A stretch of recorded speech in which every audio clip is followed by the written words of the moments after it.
नमस्कार, city online में आपका स्वागत है। मैं निधि जोशी। आइए सबसे पहले नजर डालते हैं इस वक्त की हेडलाइंस पर।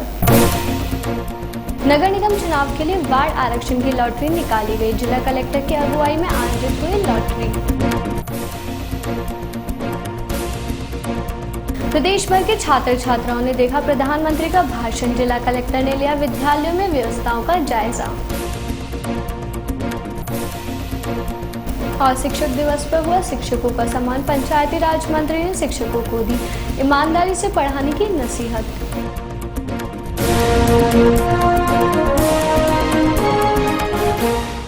और अब खबरें विस्तार से। जयपुर नगर निगम चुनाव के लिए वार्ड आरक्षण लॉटरी जिला कलेक्ट्रेट में कलेक्टर की अगुवाई और तमाम राजनीतिक दलों के प्रतिनिधियों की मौजूदगी में निकाली गई। पिछली बार हुए विवाद और हंगामे को देखते हुए इस बार नए सिरे से निकाली गई वार्ड आरक्षण लॉटरी में जिला प्रशासन ने पुख्ता बंदोबस्त किए हुए थे। लॉटरी के दौरान चुनिंदा लोगों को ही पास के जरिए प्रवेश दिया गया था। जयपुर नगर निगम के प्रस्तावित चुनाव के लिए वार्ड आरक्षण लॉटरी निकाली गई। जिला कलेक्टर कृष्ण कुणाल की अगुवाई में निकाली गई इस लॉटरी के दौरान जिला प्रशासन के अफसरों के अलावा जयपुर शहर से 2 विधायक और विभिन्न राजनीतिक दलों के प्रतिनिधि मौजूद रहे।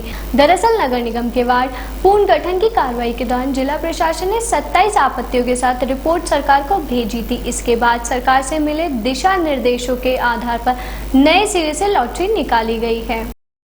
जिला कलेक्टर कृष्ण कुणाल ने शुक्रवार को शिक्षक दिवस के अवसर पर देश के प्रधानमंत्री नरेंद्र मोदी के भाषण का सीधा प्रसारण शहर के रेजिडेंसी राजकीय माध्यमिक विद्यालय में छात्र छात्राओं के साथ बैठकर देखा। प्रधानमंत्री के भाषण का सीधा प्रसारण इस विद्यालय के छात्रों और इससे जुड़े राजकीय उच्च माध्यमिक विद्यालय बालिका सी स्कीम की छात्राओं को एक ही स्थान पर बैठाकर दिखाने की व्यवस्था की गई थी। प्रधानमंत्री के भाषण का सीधा प्रसारण 42 इंच के बड़े रंगीन टेलीविजन में स्पीकर के दिखाने की व्यवस्था की गई थी। 340 छात्र छात्राएं प्रधानमंत्री के भाषण को बहुत ही उत्साह एवं रुचि लेकर सुन रहे थे। इस अवसर पर जिला परिषद के मुख्य कार्यकारी अधिकारी डॉक्टर जितेंद्र कुमार सोनी भी उनके साथ थे। रेजिडेंसी विद्यालय के प्रधानाध्यापक एवं राजकीय उच्च माध्यमिक बालिका विद्यालय की प्रधानाचार्य अध्यापक अध्यापिकाओं के साथ मौजूद थे।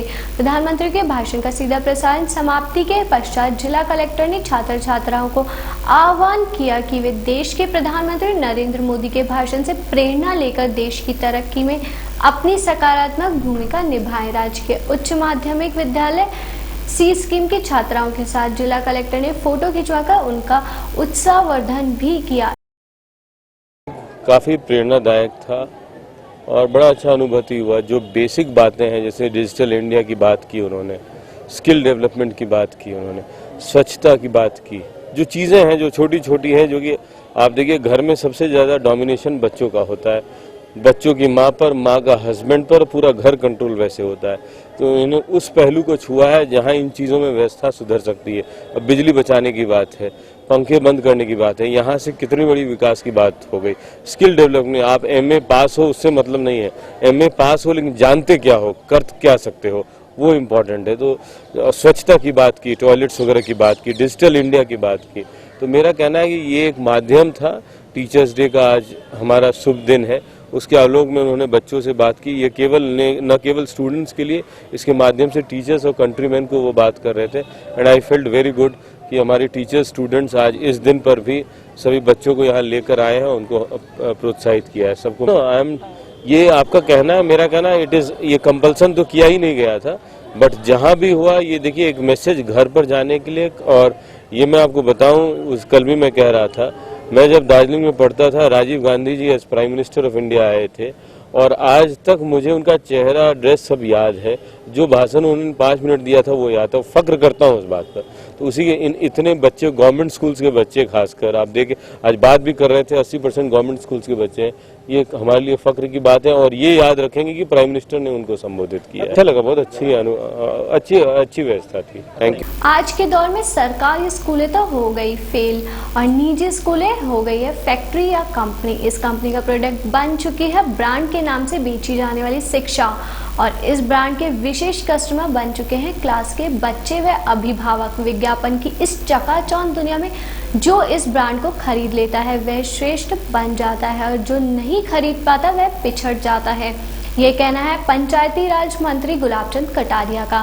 कटारिया शुक्रवार को बिरला ऑडिटोरियम में शिक्षक पुरस्कार समारोह में संबोधन दे रहे थे। कटारिया ने कहा कि शिक्षा को पेट भरने का जरिया मानने वालों के लिए यह फैक्ट्री बन गई है। यही कारण है कि सरकारी और निजी स्कूलों के बीच खाई बढ़ती जा रही है, जिसे पाटा नहीं गया तो बड़ी परेशानी खड़ी हो जाएगी। गरीब का बच्चा ही सरकारी स्कूल में आता है और शिक्षक उसे बेहतर शिक्षा नहीं दे रहे। ऐसी स्थिति में एक दिन वर्ग संघर्ष की स्थिति पनप सकती है। समारोह के मुख्य अतिथि पंचायती राज मंत्री गुलाबचंद कटारिया ने कहा कि सरकारी स्कूलों के शिक्षकों को निजी स्कूलों के शिक्षकों के मुकाबले अधिक वेतन मिल रहा है, अधिक सुविधाएं मिल रही है। इसके बावजूद वे समर्पित होकर काम नहीं कर रहे। वहीं शिक्षा विभाग की ओर से शुक्रवार को आयोजित शिक्षक पुरस्कार समारोह में 24 शिक्षकों को राज्य स्तरीय सम्मान दिया गया। इस मौके पर शिक्षा मंत्री कालीचरण सराफ ने कहा कि पिछली कांग्रेस सरकार के कारण स्कूलों में अराजकता का माहौल बना हुआ है। शिक्षक अपने अधिकार तो जानते हैं लेकिन कर्तव्य नहीं जानते। सरकारी स्कूलों के कम परिणाम पर उन्होंने नाराजगी जताते हुए शिक्षकों को आगाह किया कि कम परिणाम देने वाले शिक्षकों को दंडित किया जा सकता है और अच्छे परिणाम देने वाले शिक्षकों को पुरस्कृत किया जाएगा। इस मौके पर शिक्षा मंत्री कालीचरण सराफ ने तो यहाँ तक कह दिया कि IAS, CA, IIT में टॉपर आए बच्चे राजस्थान के हैं, लेकिन वे अगर राजस्थान में पढ़ते तो टॉपर नहीं आ पाते। बाहर पढ़ाई की इसलिए अच्छा परिणाम सामने आया।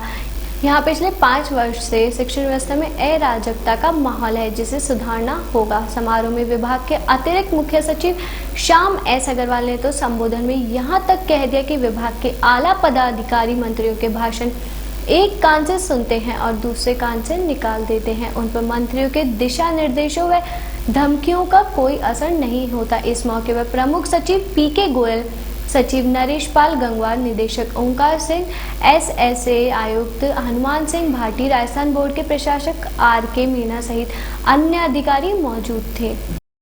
देखिए, महान दार्शनिक हमारे देश के पूर्व राष्ट्रपति डॉक्टर सर्वपल्ली राधाकृष्णन जी के जन्म दिवस पर जो ये शिक्षक दिवस हम मनाते हैं, इसमें हमने कुछ मूलभूत परिवर्तन सम्मान के उसमें किए हैं और वो इसलिए किए हैं कि राजस्थान में गुणवत्तापूर्ण शिक्षा मिले और अच्छे परिणाम देने वाले शिक्षक मिले।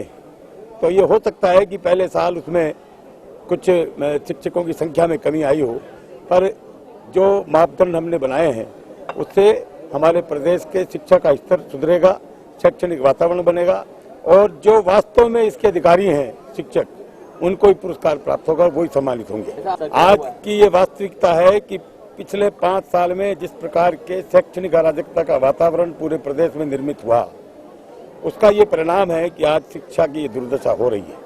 और भारतीय जनता पार्टी की सरकार आने के बाद एक ही लक्ष्य लेकर शिक्षित राजस्थान तो विकसित राजस्थान हम लोग प्रयास कर रहे हैं और मुझे पूरी आशा है कि सबके सहयोग से 1 साल में हम पूरे प्रदेश का शैक्षणिक वातावरण सुधारेंगे, गुणात्मक परिवर्तन इसमें होगा और एक अच्छा माहौल शिक्षा के प्रति हम निर्मित कर पाएंगे। शिक्षा की मैंने जैसा बताया कि जो 5-7 कदम हमने उठाए हैं, एकीकरण, समानीकरण, हर पंचायत में एक सीनियर सेकेंडरी स्कूल, एकीकृत विद्यालय 1ली से 12वीं तक, हर ब्लॉक स्तर पर इंग्लिश मीडियम की पढ़ाई, ये सब बातें इस बात का द्योतक है कि हम शैक्षणिक व्यवस्था में सुधार लाना चाहते हैं। मेरे अथक प्रयासों से परीक्षा परिणाम अच्छा रहा मेरे विद्यालय का और मैंने बच्चों के लिए विभिन्न प्रतियोगिताओं का आयोजन करवाना, भामाशाहों का योगदान हमेशा बच्चों के लिए सतत प्रयास करता रहा। उसका मुझे फल मिला मुझे और मुझे अच्छा लग रहा है। मैं आगे से और जो मैंने जितना प्रयास किया उससे मैं बढ़ के आगे और प्रयास करूंगा,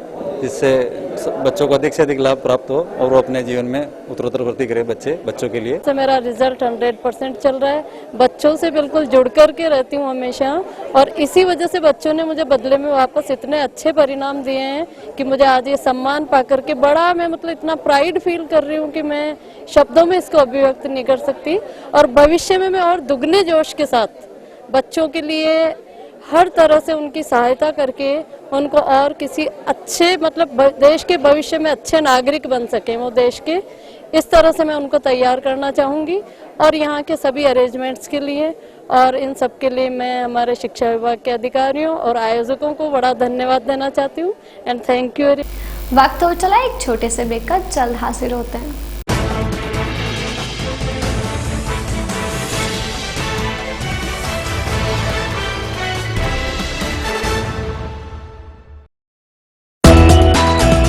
Now greet your near and dear in a new way. Greet them through www.cityonline.com.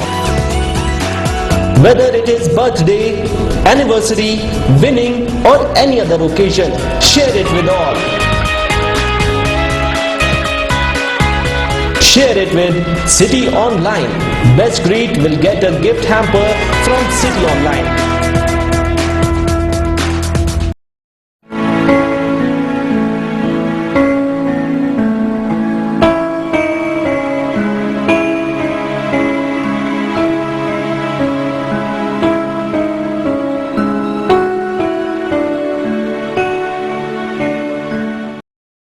नमस्ते, मैं हूँ दिशा बाकानी। सिटी ऑनलाइन के सभी दर्शकों को ढेर सारी शुभकामनाएं।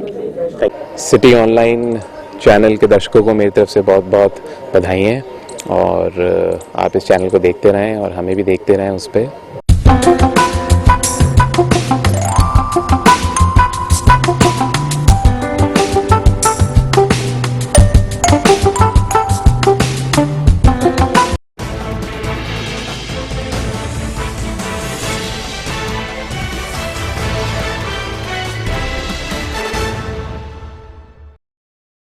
ब्रेक के बाद एक बार फिर से आपका स्वागत है। बढ़ते हैं अगली खबर की ओर। राजधानी के जवाहर सर्किल थाना इलाके में आज सुबह अज्ञात कारणों के चलते एक बैंक के एटीएम कैबिन में आग लगने से फर्नीचर, इलेक्ट्रॉनिक सामान व एटीएम जलकर राख हो गया। पुलिस से प्राप्त जानकारी के मुताबिक आग लगने की घटना गिरधर मार्ग स्थित आईसीआईसीआई बैंक के एटीएम कैबिन में हुई।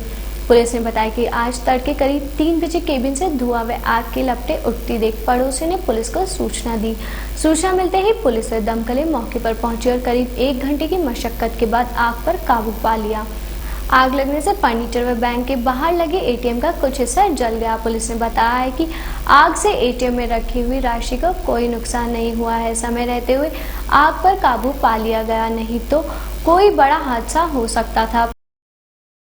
शहर में फर्राटे से दौड़ रही मिनी बसें ही नहीं बल्कि अब लो फ्लोर बसें भी मौत की बसें बनती जा रही है। ताजा वाकया शहर के विधायकपुरी इलाके में हुआ, जहां एक लो फ्लोर बस ने एक शख्स को अपनी चपेट में ले लिया। हादसा इतना दर्दनाक था कि बस की चपेट में आए शख्स की मौके पर ही मौत हो गई। ये तस्वीरें हैं शहर के विधायकपुरी इलाके में स्थित ओम टावर चर्च रोड के नजदीक की। यहाँ लो फ्लोर बस ने एक युवक को अपनी चपेट में ले लिया और उसे कुचल दिया। हादसे में उसकी मौके पर ही मौत हो गई। युवक को बचाने के प्रयास में बस ने वहीं एक होटल की पार्किंग में खड़े वाहनों को टक्कर मार दी।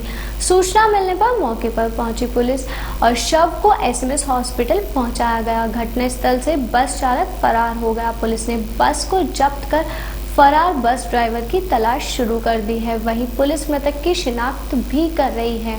दरअसल चर्च रोड पर ओम टावर के सामने एक लो फ्लोर बस ने पैदल जा रहे एक युवक को टक्कर मार दी। चपेट में आए युवक ने मौके पर ही दम तोड़ दिया। बस के ब्रेक लगने से पीछे चल रहे 2 कारें भी आपस में भिड़ गई। अचानक हुए इस भीषण हादसे के बाद मौके पर हड़कंप की स्थिति मच गई। बीसीसीआई से सस्पेंड होने के बावजूद राजस्थान क्रिकेट एसोसिएशन ने साल 2014 से 15 के लिए घरेलू क्रिकेट कैलेंडर जारी कर दिया है। जारी हुए कैलेंडर के तहत 2 सितंबर से अगले साल के 25 मार्च तक घरेलू क्रिकेट की कई तरह की गतिविधियां आयोजित की जाएगी। इनमें खासतौर से रणजी क्रिकेट संभावितों के कैंप, अंडर 16 और अंडर 19 महिला और पुरुष वर्ग के कैंप और सीनियर क्रिकेट कैंप से आयोजन के लिए तारीखें मुकर्रर कर दी गई है। कैलेंडर में हर साल खेले जाने वाली चर्चित चैंपियनशिप्स को भी शामिल किया गया है। इनमें under 19 one day challenger trophy, Calvin shield tournament, Vinoo Mankad trophy, Cooch Behar trophy और कर्नल सीके नायडू ट्रॉफी जैसे चैंपियनशिप भी शामिल किए गए हैं। घरेलू क्रिकेट कैलेंडर जारी करते हुए आरसीए सचिव सोमेंद्र तिवारी ने बताया कि भले ही बीसीसीआई से आरसीए का विवाद चल रहा है, लेकिन इसका असर घरेलू क्रिकेट पर नहीं पड़ेगा। उन्होंने कहा कि विवाद के कारण प्रदेश के क्रिकेटर्स का किसी तरह का नुकसान नहीं होगा और उन्हें आरसीए के विभिन्न चैंपियनशिप्स और कैंप्स के जरिए अपनी प्रतिभा को निखारने का मौका मिलता रहेगा। गौरतलब है कि हाल ही में बीसीसीआई ने अपने घरेलू कार्यक्रमों को ऐलान में राजस्थान क्रिकेट एसोसिएशन को बाहर कर दिया है। बीसीसीआई ने किसी भी बड़े टूर्नामेंटों में राजस्थान की टीमों को शामिल नहीं किया है। सवाल लगातार उठ रहे हैं कि दोनों पक्षों के बीच विवाद के चलते घरेलू क्रिकेट सत्र की गतिविधियों का संचालन कैसे होगा? इस सवाल पर आरसीए सचिव का कहना है कि उन्हें अदालत से राहत मिलने की उम्मीद है, जिसके बाद स्थितियां सामान्य हो जाएंगी। से और सीजन का जो एंड है 25 मार्च सैयद मुश्ताक अली T20 ट्रॉफी जो होती है रणजी ट्रॉफी सीनियर, उस तक का अपना डोमेस्टिक कैलेंडर घोषित किया है कि हमारे प्रोग्राम टिल 2 सितंबर से लेकर 25 मार्च तक क्या क्या होंगे, कब कब होंगे, वो कैलेंडर हमने घोषित किया। उसके बाद हमारा राउंड द क्लॉक सीजन चलता है मार्च से लेकर फिर 1 सितंबर तक जब सीजन शुरू होगा तब तक हमारे विभिन्न कैंप और मैचेज होते रहेंगे। बड़े टूर्नामेंट जैसे कॉल्विन शील्ड है, वुमेन्स का कैंप है, रणजी ट्रॉफी कैंप है, अंडर 19 चैलेंजर ट्रॉफी है, सीनियर चैलेंजर ट्रॉफी है, अंडर 16 है। गतिविधियां तो आप देख लो कि अंडर 14 से ही चालू हो गई आज से 3 महीने पहले से, जब हमारा रिजल्ट आया उसके बाद से ही गतिविधियां बराबर चल रही हैं, कोई भी ब्रेक नहीं आया है। 14, 16, 19 हमने कंप्लीट कर लिए। नेक्स्ट हमारा 8 तारीख से बड़ा टूर्नामेंट जो सीनियर है रणजी ट्रॉफी के लिए कॉल्विन शील्ड, वो शुरू होने जा रहा है। तो हमारे कैलेंडर में इंटरनल हमारा कैलेंडर है जो हम तैयारी पूरी रखेंगे, क्योंकि जब अगर मान लो बोर्ड से कोई बैन, जैसे बोर्ड मानता है कि बैन है, लेकिन हम अपनी टीम की तैयारी नहीं रखेंगे तो टीम कैसे बनाएंगे? तो हमारे पूरी तैयारी है, कोर्ट के डिसीजन का इंतजार है, जैसे ही कोर्ट का डिसीजन आएगा हमारी सारी तैयारी है, कोर्ट से पूरी उम्मीद है। हम तो ये मानते ही नहीं है ना कि ये हमारी टीमें खेलेंगे, उसकी तैयारी है ये। अगर हम अपने आप को पहली चीज तो सस्पेंड ही नहीं मानते, क्योंकि कानूनन हम सस्पेंड है ही नहीं और उनको करने का कोई राइट नहीं है। वो जबरदस्ती कहते हैं कि आप सस्पेंड हो, तो हम जब सस्पेंड नहीं है तो हम अपनी गतिविधि उसी तरह से चला रहे हैं जिस तरह से आरसी चलाती है। नेक्स्ट हियरिंग 8 सितंबर को है, 8 सितंबर को ही हमें उम्मीद है। 5 अक्टूबर को है पहला मैच, तो 8 सितंबर अभी ये 2 दिन बाद। रोटरी क्लब जयपुर नॉर्थ की ओर से जयपुर के आरसी मैदान पर Jaipur social cup cricket league 2014 का आगाज हुआ। 6 अक्टूबर तक खेली जाने वाली इस चैंपियनशिप का आयोजन चैरिटी इकट्ठा करने के खास और नेक मकसद के लिए किया जा रहा है। राजस्थान क्रिकेट अकेडमी मैदान पर रोटरी क्लब जयपुर नॉर्थ की ओर से क्रिकेट चैंपियनशिप का आगाज हुआ। Jaipur social cup cricket league 2014 के नाम से खेली जा रही ये चैंपियनशिप 6 अक्टूबर तक चलेगी। इस खास आयोजन की शुरुआत उद्घाटन समारोह के साथ हुई। इस मौके पर राजस्थान हाई कोर्ट के न्यायाधीश M.N. भंडारी बतौर मुख्य अतिथि मौजूद रहे। दरअसल यह क्रिकेट लीग निर्धन और असहाय बच्चों को आर्थिक मदद देने और उनको शिक्षा से जोड़ने के मकसद से चैरिटी इकट्ठा करने के लिए आयोजित की गई है। लीग के शुरुआती मैच SMS स्टेडियम के RCA अकेडमी पर खेले जा रहे हैं, जबकि दूसरे चरण के मैच मानसरोवर के KL सैनी स्टेडियम और कॉमर्स कॉलेज क्रिकेट ग्राउंड पर खेले जाएंगे।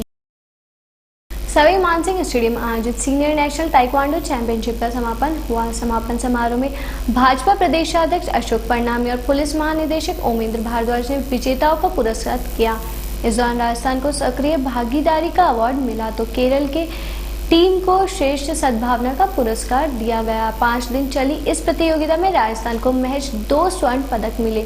इसमें 33 जिलों से आए करीब 750 खिलाड़ियों ने भाग लिया। चलते चलते एक बार फिर से नजर डालते हैं इस वक्त की हेडलाइंस पर।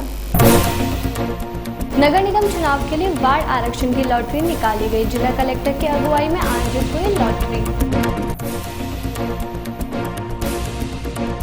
प्रदेश भर के छात्र छात्राओं ने देखा प्रधानमंत्री का भाषण। जिला कलेक्टर ने लिया विद्यालयों में व्यवस्थाओं का जायजा।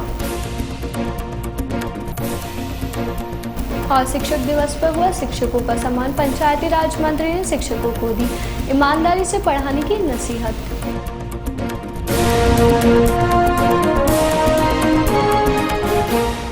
फिलहाल बुलेटिन में इतना ही। आप बने रहिए हमारे साथ। शहर की हर खबर सिटी आई पर। नमस्कार।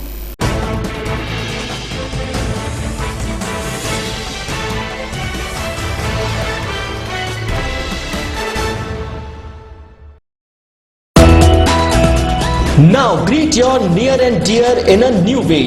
Greet them through www.cityonline.com. Whether it is birthday, anniversary, winning or any other occasion, share it with all. Share it with City Online. Best greet will get a gift hamper from City Online.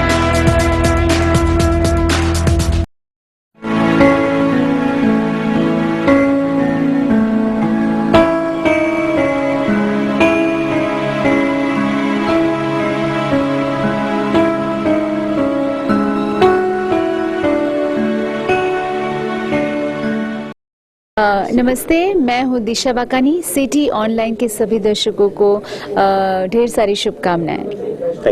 City online channel के दर्शकों को मेरी तरफ से बहुत बहुत बधाई हैं और आप इस चैनल को देखते रहें और हमें भी देखते रहें उस पर।